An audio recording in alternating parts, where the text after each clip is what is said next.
Hey guys, it's Frank Mantua from US Golf Camps. I'm sitting here today with Lori Rinker, and just a quick background on Lori. Lori was the #1 junior in the world when she was a junior.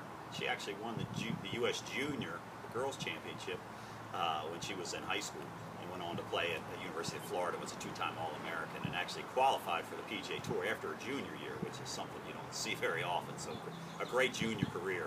Just wanted to get a couple of questions with her while we had her and talking about junior golf and college, pursuing college scholarships.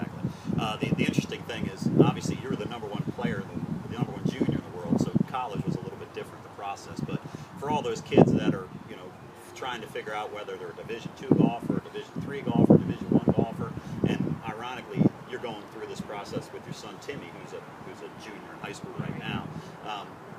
What have you figured out with him, and sort of what's the process been with him, and how have you narrowed down schools for him, and what's realistic? Well, I know one thing, for girls out there, play golf, because there's plenty of college scholarships available. Yeah, true. And the coaches are looking at kids from 8th grade on. They're really tracking kids now because it's become so highly competitive. So I would say get in touch with college coaches, and you can kind of go online and see what the kids from those teams are shooting, the scores they're shooting. You can go online and see where the colleges are ranked, Division I, Division II. You can see where they're ranked, and you can kind of figure out where your scores are compared to where those teams' scores are. There's a lot of little nuances to it, and Frank, I know, can help you out, but get started early, especially if your kid's playing in tournament golf.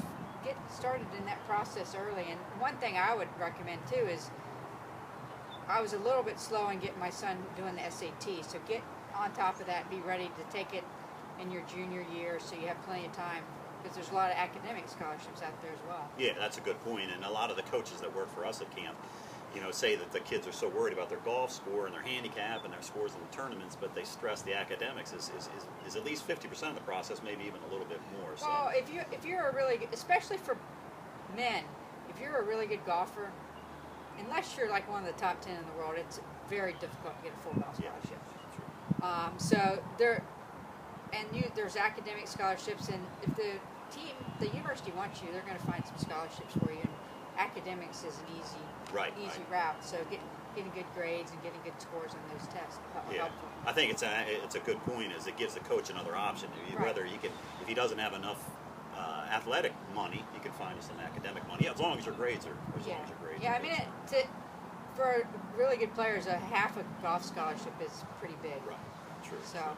Well, thanks, guys. Well, one thing I wanted to mention before we left is we do this at camp with our advanced, our elite program, and we try to find a realistic scholarship point. Schools that are realistic for them, not only for their grades but also for their golf ability. So I want to thank Lori for taking the time to be with us today and helping us with these few tips, and hopefully for you guys, it sort of guides you through the college process. So please let us know if you have any questions, and we'll see you at camp.